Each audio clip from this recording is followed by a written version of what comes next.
Let's make some virtual machine templates. We're going to go ahead and go to the Fedora project and grab the ISO of your choice. In this case, I'm going to use the Fedora server network install ISO. I've gone ahead and downloaded that ahead of time to save some time for the video. And we're going to go ahead and open up our virtual machine manager. I'm going to go to File, New Virtual Machine. We're going to use a local install media, which is the first one. We're going to then now choose that ISO image that we've downloaded. I'm going to hit Browse. If your volume is on the left pane, go ahead and choose the right path. In this case, it's downloads for me. I have selected the network install. I'm going to go ahead and choose volume. Here you can see that the operating system has been automatically detected. I will hit forward. I'm going to leave the default memory to 4 gigabytes and the CPU to 2. I will leave it to the default 20 gigabytes of storage. And I will name this Fedora template because I want to turn this initial virtual machine into a template itself. And I want to clone from this template moving forward so I have a reusable lab. I'm going to go ahead and hit finish. We're going to leave the network as default. Here, now that it has booted up, I'm going to say install Fedora 42.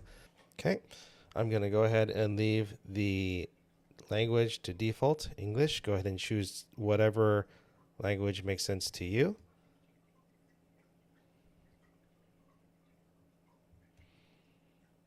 Okay, keyboard, I'm going to leave default. Installation source, leave alone. The system, I will leave alone to automatic partitioning. I will change probably root account. Let's go ahead and keep this enabled. Set a password to your choice. And I will set something as super secret. I will allow root SSH, which you probably shouldn't, but for a home lab, I'm going to just do that anyways. User creation, I'm going to set a local account, use my name. I will give this user administrative privileges, and I will set the password accordingly.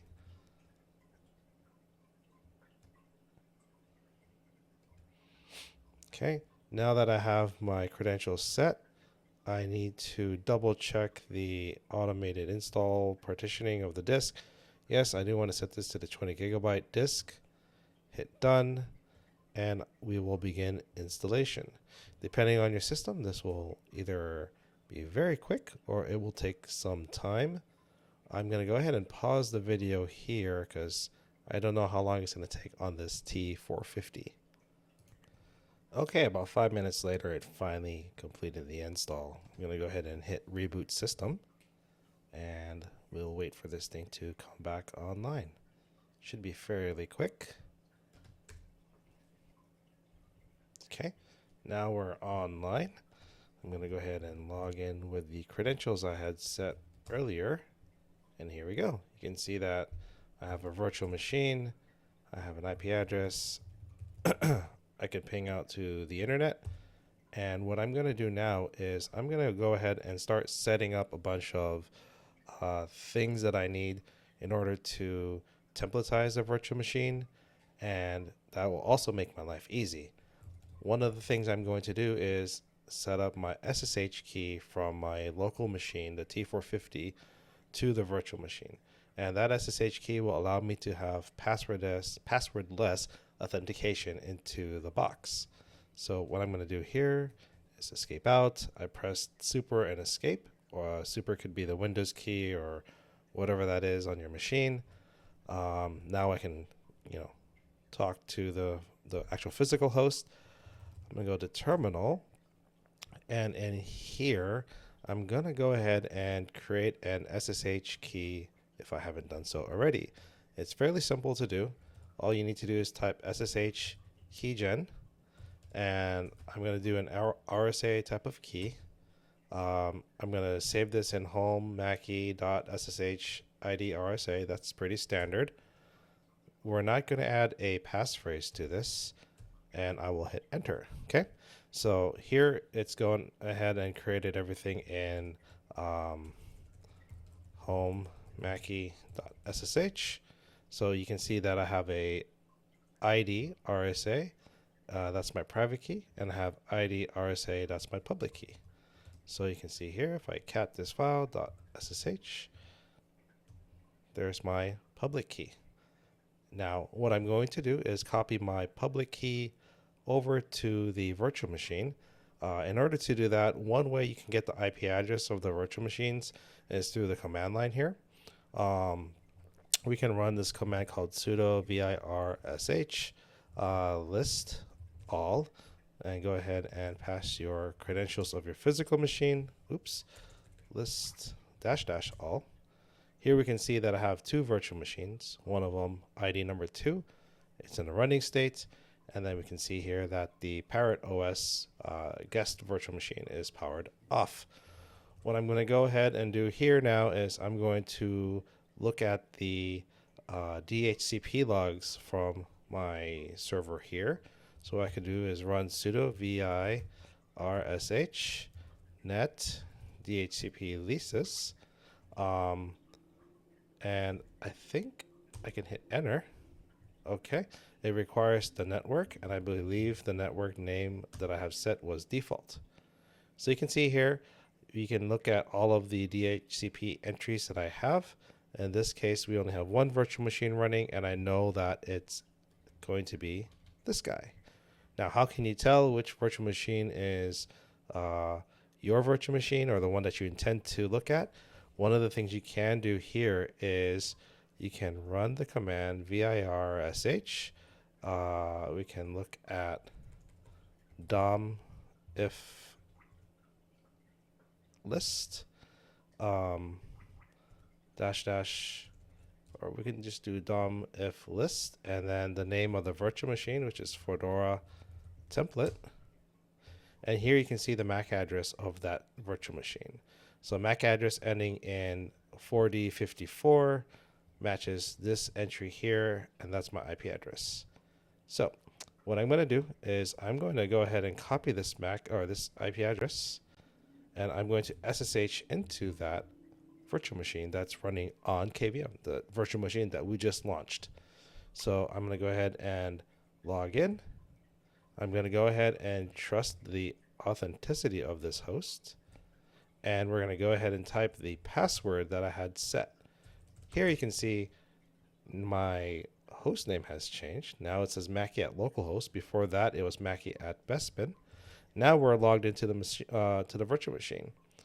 One of the things I want to set up here is passwordless login. So I'm going to hit Control D to log out. One thing you can do is go ahead and copy your SSH key. You log into that server and you add that into a folder, but that just takes too much work. And what happens if you want to do this in scale? What we're going to do here is we're going to run a command called ssh-copy ID, and we're going to go ahead and use the same IP address there.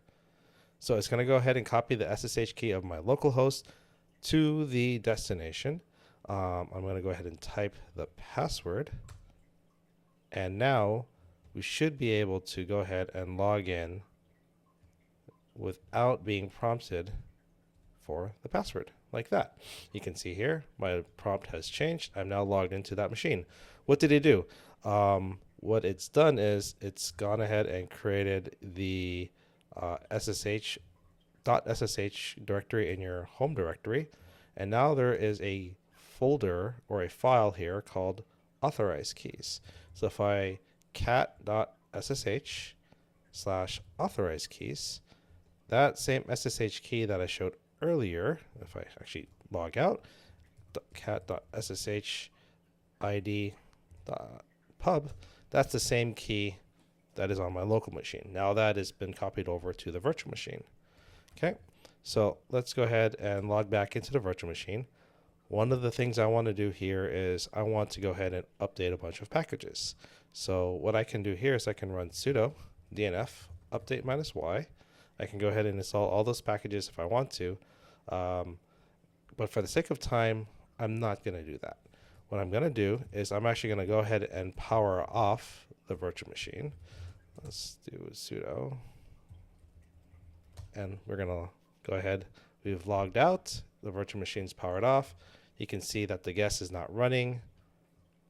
The template is shut off. Okay. Now what we're going to do is we're going to sysprep that virtual machine. So we need to remove a bunch of things that are on that virtual machine that will make our life miserable, right? If you ever make a clone of a virtual machine, the machine ID tends to stick around. If your machine ID is the same, DHCP servers tend to give you the same IP address. You can try to change the MAC address, but if that machine ID stays persistent, that's one thing that DHCP will kind of just stick on to. So we're going to remove that. We're going to change the MAC address. We're going to do all those things. So what we're going to do is we're going to use a tool called virt sysprep. So we're going to run this tool called virt sysprep, and we're going to define the guest virtual machine. In this case, it's going to be Fedora template. And we're going to go ahead and exclude some operations that we don't want to run. Operations such as we don't want them to wipe out any of our SSH host keys or our SSH user directories. Okay. By running this should take care of templatizing our virtual machine. You can see here I ran into some errors, libguestfs, libvirt domain called, blah, blah, blah, domain not found. Okay. If I run virt virsh list, I don't see it. Sudo list all. Is it because I need to run this as sudo? I think this needs to run as sudo. Okay, there we go. So now it's running as sudo. It's going to go ahead and examine the guest. What we can look at in the background is you can see it spun off another virtual machine. So it spun off, it made a copy of that template, I think. It's gone ahead and performed all of these things on that virtual machine and then just shut everything down and kind of just rewrote that template for us. So you can see here, you can review all the things that it's done on our behalf. And what we can do now is we can go ahead and clone that virtual machine. And in order to clone that virtual machine, there's two ways. I can either right click on that and I can hit clone, or I can stay in the command line prompt and I can use the command called sudo virt clone. I'm going to go ahead and connect QEMU.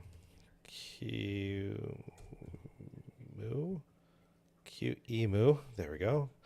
Whack system. We're going to say original Fedora template, and we're going to give it a new name. Let's call this name Fedora VM1. And then for the file, we're going to go ahead and specify the location on where do we want to keep the new file name for the QCOW image. I'm going to say file var libvirt images, and then we're going to say Fedora VM1 -.qcow2. Okay, I'm going to go ahead and clone this virtual machine, and depending on the speed of your disk drive, it can vary, and the size of your VM. Here you can see we did 20 gigs fairly quickly. Now I can list the virtual machines that we have. virsh list all. I think I have to do sudo, and I think this is -- all. You can see now we have Fedora VM1. I'm going to go ahead and do sudo virsh start Fedora VM1. Okay, that virtual machine has started, and just to double check, we can see that the VM is indeed running. Let's go ahead and find the IP address of this virtual machine. Actually, you know what? Just for fun, let's create one more virtual machine, right? So we created VM1, and let's go ahead and create VM2 from the same template, Fedora template. We'll do the same thing here. This will be fairly quick. Okay, and then let's go ahead and start VM2. And we can see that there's now 2 virtual machines running, VM1, VM2. We can see that in the virtual machine manager. And I'm going to go ahead and list out the MAC address of these guys, right? Because if we just run the DHCP least default command, I don't know which one is which, right? There's 2 different IP addresses there. And we're going to run that DOM interface list, right? That same command that we ran earlier. And I'm going to just run this on Fedora VM1, okay? If we run that on Fedora VM1, we can see that the virtual machine that ends in the MAC address Delta 5 is the virtual machine down here with the IP address of .198.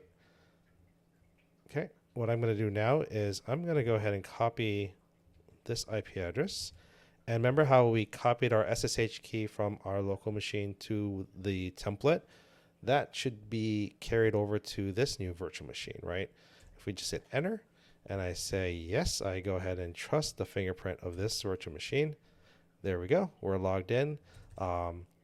We did not pass any passwords. I did not have to copy any of the SSH keys. Now, this is hopefully useful for you. We can now start our home lab where we can start creating things, start experimenting. And virtual machines are very important to experiment, right? If you want to go ahead and play with things, you can create what we call snapshots, right? That allows you to go ahead and create a snapshot at this point in time before you try something new, right? So here, if I go to, where is it? Virtual machine? Where is our snapshot? Screenshot, console snapshots. So view snapshots. We can take a snapshot right here, right? And I can say snapshot 1, create a snapshot. If I start experimenting and I mess something up, I can always revert back, okay? That allows us to be flexible, allow us to experiment a little bit more, and that allows us to create a safe environment for us to play around with things, right? Because the worst thing you want is you experiment on your local machine and things are not working, okay? Now, that's snapshots. That's creating a virtual machine from the UI. Then we gone ahead and used some tools called virt sysprep to system prep the virtual machine. And we use virt clone to clone the virtual machine. I hope you found this video useful. Go ahead and stay tuned for the next video. I hopefully think that this is going to go somewhere. We'll see. Bye now.